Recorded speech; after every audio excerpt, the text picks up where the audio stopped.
A Divina Comédia, Dante Alighieri, Purgatório, Canto 2. Naquele momento, o sol já tinha alcançado aquele horizonte, cujo círculo meridiano repousa seu zênite sobre Jerusalém. E a noite, no lado oposto desse arco, avançava seu manto negro sobre o rio Ganges, deixando cair a balança por entre suas mãos. As faces brancas e tingidas de vermelho da bela aurora, ali onde eu me encontrava, tornavam-se laranja com o avançar das horas. Enquanto isso, nos demorávamos à beira da água, como homens que, meditando em seu caminho, viajam em pensamento, enquanto o corpo está imóvel. E como Marte, perto da hora do amanhecer, através da bruma, fica vermelho como fogo e brilha a oeste, sobre o espelho do oceano, eis que assim eu vi, e como queria ver novamente, uma luz que se movia veloz sobre o mar. Nenhum curso alado poderia igualar sua corrida. Por um momento eu retirei dela meu olhar para fazer algumas perguntas ao meu guia. Quando a olhei de novo, estava maior e mais intensa. E vi que a cada lado dela surgia algo indistinto, branco e brilhante como a neve, que pouco a pouco a circundava por inteiro. Enquanto isso, meu mestre não dizia uma palavra, até que percebemos que os objetos brancos eram asas. Então, tendo reconhecido quem era o piloto, ele gritou: "Rápido, abaixe-se, dobre seus joelhos. Eis o anjo de Deus. Fique de mãos postas, agora você verá um verdadeiro oficial do céu." Veja como ele menosprezava todos os meios humanos, pois ele não precisa de remo nem de velas, apenas de suas asas nestas praias tão distantes. Veja como ele as ergue em direção ao céu, acariciando o ar com aquelas plumas eternas que não mudam, como os pelos dos mortais. E então, enquanto mais e mais o pássaro divino se aproximava de nós, mais brilhante ele parecia, até que meus olhos não suportaram e eu me curvei. Ele vinha até nós em direção à terra, em um pequeno barco tão ágil e tão leve que nenhuma onda parecia atingi-lo. Em sua popa estava o piloto celestial, que parecia muito abençoado em sua aparência, e havia mais de 100 espíritos sentados ali dentro. In exiti Israel de Egipto. Todos eles a uma só voz cantavam alegremente este verso e os versos seguintes desse salmo. Então, fazendo o sinal da Santa Cruz, o anjo os abençoou e todos saltaram na praia, e ele foi embora tão veloz quanto veio. A multidão parecia surpresa com o lugar, olhando ao redor como quem vê novas paisagens, ou como coisas incomuns se familiariza. O sol, que já ia veloz no meio do céu, estava à caça de Capricórnio com suas flechas, que ele disparava, brilhantes, por todos os lados. Então essas novas pessoas perguntaram, levantando os olhos em nossa direção: "Pode nos indicar o caminho para o monte?"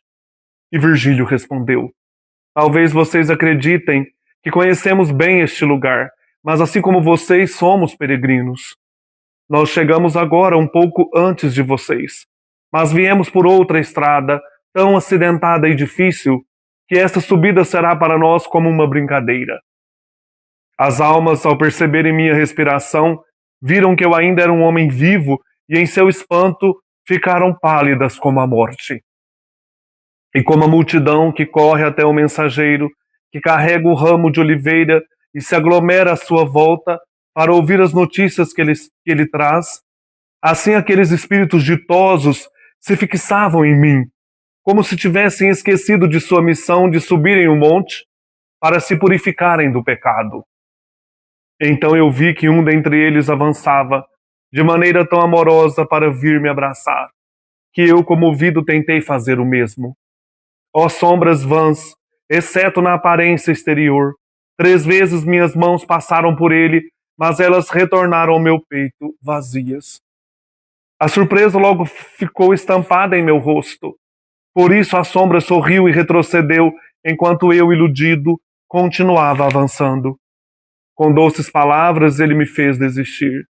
Eu sabia quem ele era e implorei a ele que parasse um pouco e conversasse comigo. Ele me respondeu: Oh, como eu te amei, em meu corpo mortal, e ainda te amo sem ele. Mas diga-me, o que está fazendo aqui? Casela, meu amigo, disse eu, faço esta viagem para que eu possa aqui voltar no futuro. Mas o que ainda faz aqui se partiu há tanto tempo? E ele: Não posso reclamar de nenhum ultraje, pois ele leva quem quer e quando quer. E por mais de uma vez ele me recusou a passagem, pois uma justa vontade é quem o guia. Mas nos últimos 3 meses, de bom grado, ele tem liberado a nossa entrada em seu barco. E eu, que estava inclinado sobre a orla, ali onde a água do Tibre se mistura com o sal, fui com gentileza por ele recolhido.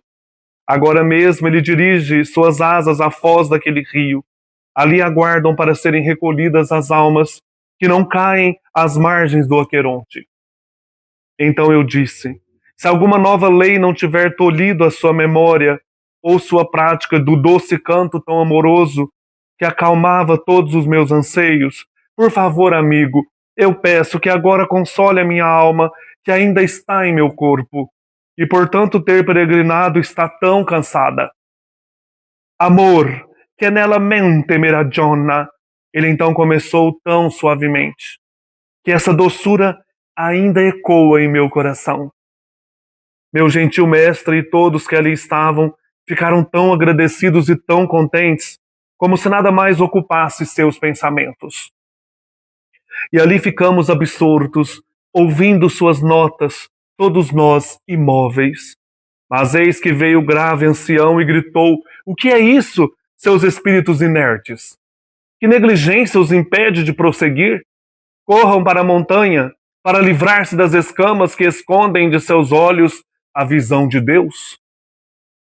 E assim como um bando de pombos que comem tranquilos seus grãos de trigo ou joio, quietos, sem estufar seu peito orgulhoso, quando surge alguma coisa que os alarma, de repente fogem, abandonando sua refeição, tomados por cuidados mais importantes.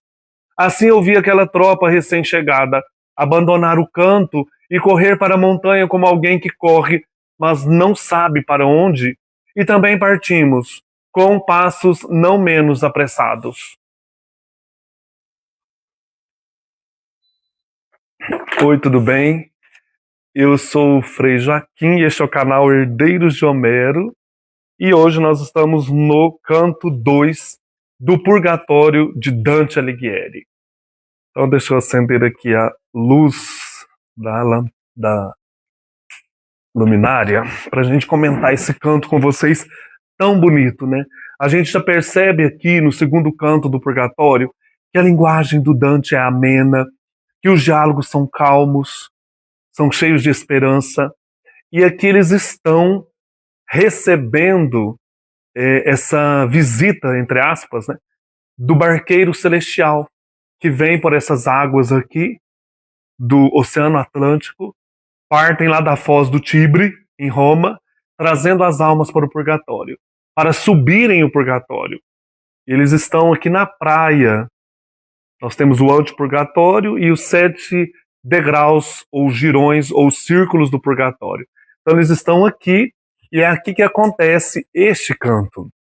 Nós vimos no canto primeiro que o Dante e o Virgílio saem do inferno e chegam às praias aí do purgatório, à beira do Mediterrâneo, e encontram o Catão. Tem um diálogo, e o Catão pede que o Virgílio cinja Dante com um junco, sinal da humildade para ele poder subir o purgatório. E ele também, o Virgílio, lava o rosto de Dante, purificando Dante da névoa do pecado e de todo o terror que ele viu lá no purgatório. Então aqui nós temos o segundo personagem que vai aparecer também, que é o Casella, um amigo de Dante que havia musicado os poemas de Dante. A gente sabe que Dante escreveu Vita Nova, O Banquete, Convívio, e são poemas de amor. do doce canto, doce estilo novo. E então aqui ele lembra Dante, né, cantando ali à beira do monte, aos pés do antipurgatório, um desses cantos de Dante. Vamos lá. Naquele momento, nós temos uma descrição aqui, né? São 3 estrofes. Naquele momento, o sol já tinha alcançado aquele horizonte cujo círculo meridiano repousa seu zênite sobre Jerusalém. E a noite, no lado oposto deste arco, avançava. Seu manto negro sobre o rio Ganges, na Índia, né? Deixando cair a balança por entre suas mãos. Então, era o horário do pôr do sol em Jerusalém. Então, é por isso que ele diz: repousa seu zênite sobre Jerusalém, cujo meridiano, né? Então, era o horário do pôr do sol em Jerusalém, enquanto anoitecia na região do rio Ganges e amanhecia na montanha do Purgatório. Era o amanhecer ali. Como o sol está em Áries, à noite deixa cair a balança, o signo ou constelação de Libra, que é oposto a Áries, pois a constelação de Libra deixa de ser vista na linha do horizonte, quando amanhece, né? Figurativamente, durante o outono, a noite começa a perder a balança, ficando mais longa do que o dia. Então, por isso que ele fala, deixando cair a balança por entre suas mãos. Estava amanhecendo o dia. As faces brancas e tingidas de vermelho da bela aurora, ali onde eu me encontrava, tornavam-se laranja com o avançar das horas. Então, essas 3 primeiras estrofes, Dante está descrevendo o amanhecer. Depois Gustave Doré vai fazer essa gravura para a gente, depois eu mostro. Enquanto isso, nos demorávamos à beira da água, no Oceano Atlântico, como homens que, meditando em seu caminho, viajam em pensamento, enquanto o corpo está imóvel. Virgílio e Dante estão ali à beira do rio, do oceano, meditando. Mais uma comparação. E como Marte, perto da hora do amanhecer, através da bruma, fica vermelho como fogo e brilha a oeste sobre o espelho do oceano, eis que assim eu vi e como queria ver novamente, né, a alegria com que ele viu. Uma luz que se movia veloz sobre o mar. Nenhum curso alado poderia igualar sua corrida. Então, ele está vendo uma luz que vem aí sobre o mar, o Dante. Então ele mantém um suspense para falar desta luz da barca que se aproximava ou do anjo que conduzia a barca. Por um momento eu retirei dela meu olhar, da luz, para fazer algumas perguntas ao meu guia, não sabemos quais. Quando a olhei de novo, ela estava maior e mais intensa. Então Dante mantém o suspense para dizer desta barca que se aproxima luminosa, esse anjo do Senhor, né? Que vem trazendo aí as almas para o purgatório. E vi que a cada lado dela surgia algo distinto desta luz, né? Branco e brilhante como a neve, que pouco a pouco a circundava por inteiro. Então, em volta desta luz, em torno da luz, surgia também algo brilhante. Enquanto isso, meu mestre não dizia uma palavra, até que percebemos que os objetos brancos eram asas. Então, tendo reconhecido quem era o piloto, ele gritou, fala de Virgílio, né? Rápido, abaixe-se, dobre seus joelhos. Lembram, lá no inferno, no Aqueronte, o barqueiro Caronte guiando as almas para o inferno? Aqui aparece o anjo em contraposição ao Caronte, o anjo do Senhor brilhante, né? E a recepção é maravilhosa, olha. Eis o anjo de Deus, fique de mãos postas. Agora você verá um verdadeiro oficial do céu. Virgílio falando para Dante. Veja como ele menospreza todos os meios humanos. Pois ele não precisa de remo nem de velas, apenas de suas asas, nestas praias tão distantes. Quer dizer, ele precisa das asas para poder trazer o barco, né? Lindo demais. Eu acho que eu li, veja como ele menosprezava na leitura do poema, veja como ele menospreza, tá, falando ali do presente, né, o Virgílio, todos os meios humanos. Pois ele não precisa de remo nem de velas, apenas de suas asas nessas praias tão distantes. Veja como ele as ergue em direção ao céu, as asas, né? Acariciando o ar com aquelas plumas eternas que não mudam, como os pelos dos mortais. Então, o anjo tem as plumas eternas. Olha que bonito, o Gustave Doré fez essa chegada do anjo. Virgílio e Dante estão ali de joelhos e lá no fundo a barca com o anjo e as almas do purgatório se aproximando. As almas que vão para o purgatório. O anjo as recolhe lá na beira da foz, na foz do rio Tibre, e as trazem para as praias do purgatório, né? E então, quanto mais e mais o pássaro divino se aproximava de nós, mais brilhante ele aparecia. Até que meus olhos não suportaram e eu me curvei. Então Dante vai fazendo uma graduação com a força desta luz. Ele vinha até nós em direção à terra, em um pequeno barco tão ágil e tão leve que nenhuma onda parecia atingi-lo. Então, como eu já disse, né, lá no inferno existia o barqueiro Caronte, aqui é o anjo do Senhor. E o Dante tem que pegar esse barco novo para ir ao purgatório. E aqui o Caronte disse para Dante, lá no inferno, canto 3, verso 93, que o Dante deveria, no futuro, pegar um barco mais leve, uma embarcação mais leve em outro lugar. O Caronte se referiu a esse barco para o Dante, lá no inferno. Você pegará um outro barco mais leve para ir às outras praias. O Caronte se referia a este barco do anjo. Era um barco leve, uma embarcação mais leve. Porque o Dante e o Virgílio pegaram carona lá no barco do Caronte, e o Caronte falou: no futuro você vai pegar um barco mais leve para ir a outras praias. Inferno, canto 3, verso 93, tem a alusão a este barco do anjo. É aqui, então, que acontece essa embarcação do Dante e do Virgílio para entrar no purgatório, né? No antipurgatório. Ele vinha até nós em direção à terra em um pequeno barco tão ágil e tão leve que nenhuma onda parecia atingi-lo. Em sua popa estava o piloto celestial, mostrei, né? Que parecia muito abençoado em sua aparência. E havia mais de 100 espíritos sentados ali dentro. Estavam calmos, cantando, diferente lá do barco do inferno, né? Que o piloto dava remada nas costas das pessoas, o Caronte, né? Um horror. Aqui eles vêm cantando o Salmo 114. Eu li em latim in exitu,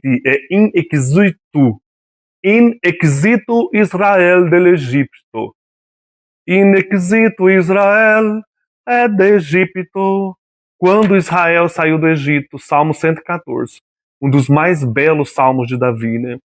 Quando o povo de Judeu deixou o Egito, onde eram escravos, houve uma onda de arrependimento e submissão a Deus. Os fatos do passado se tornaram um pilar para que as próximas gerações conhecessem todas as maravilhas concedidas pelo Senhor. Então, quando o povo de Israel saiu do Egito, eles proclamaram as maravilhas do Senhor. Todos eles, a uma só voz, cantavam alegremente este verso e os versos seguintes deste salmo.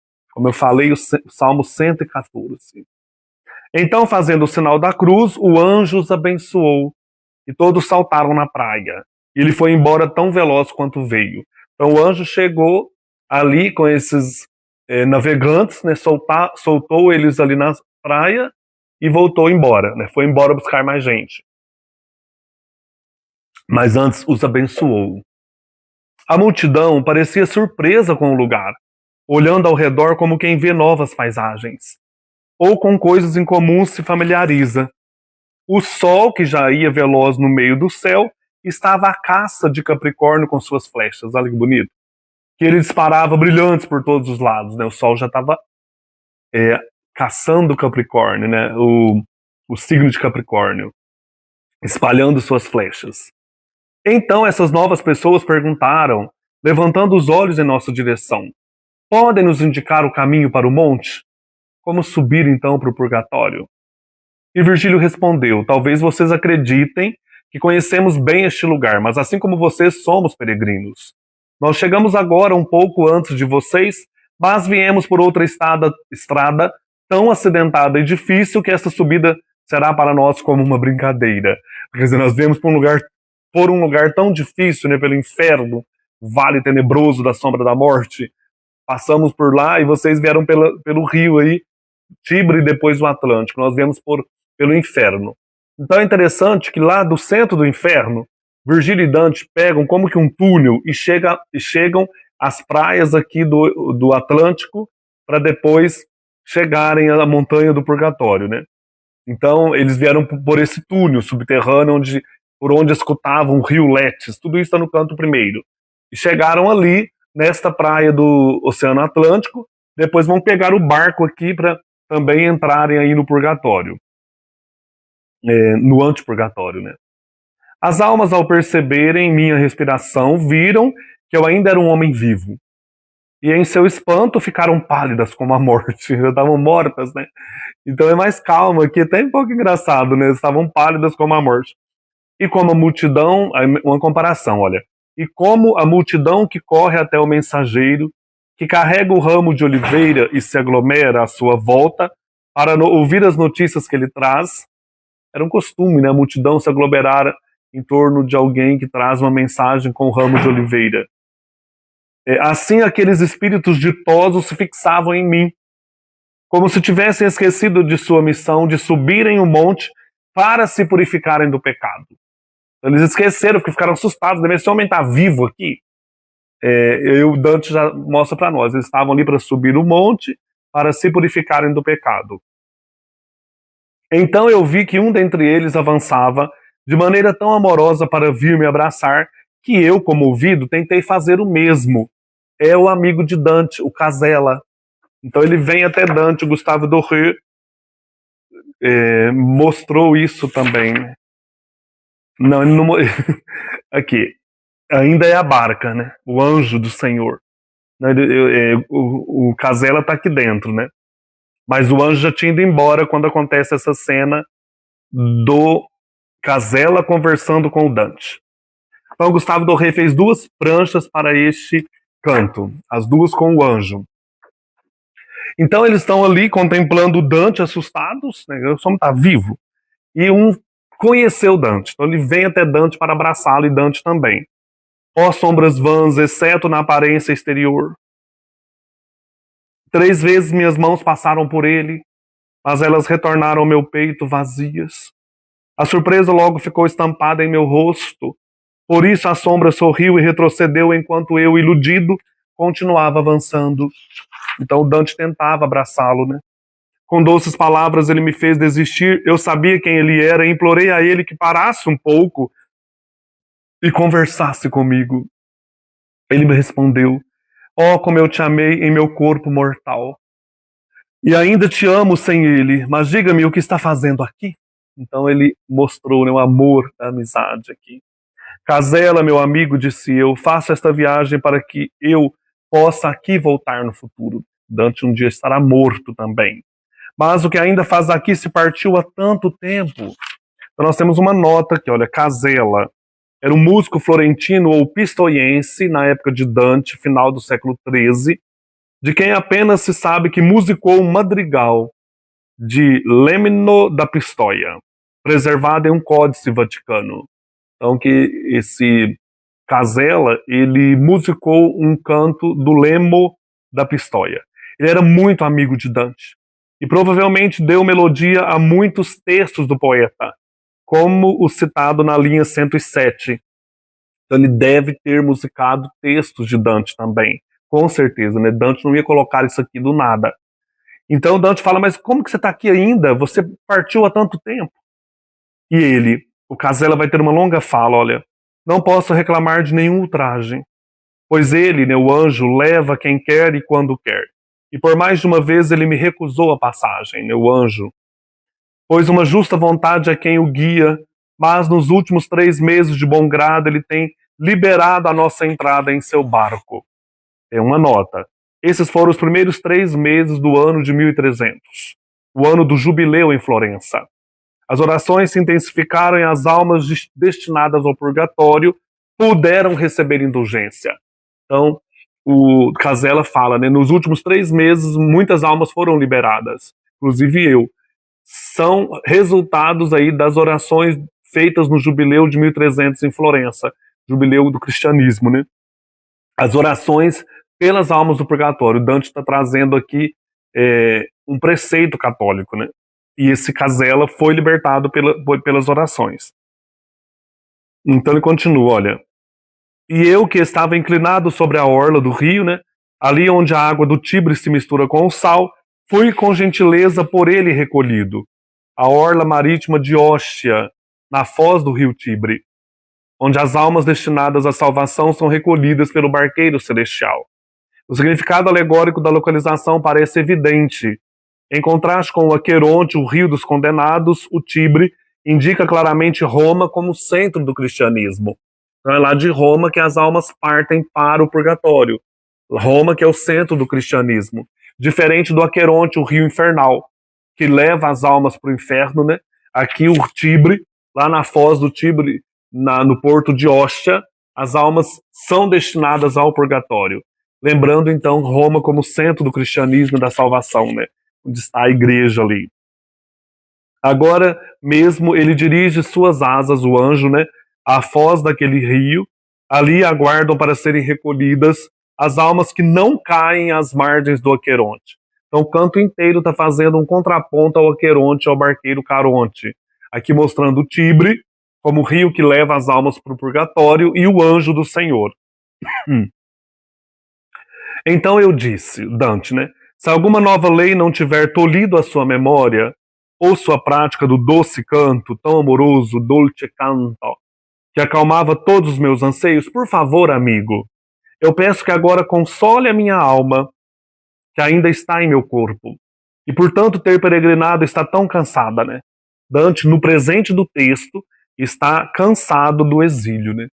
Então, lembrando, gente, que o purgatório, isso eu não falei ainda, o purgatório foi composto durante os anos de 1307 ou 1308 a 1313 e 1300, ou 1314.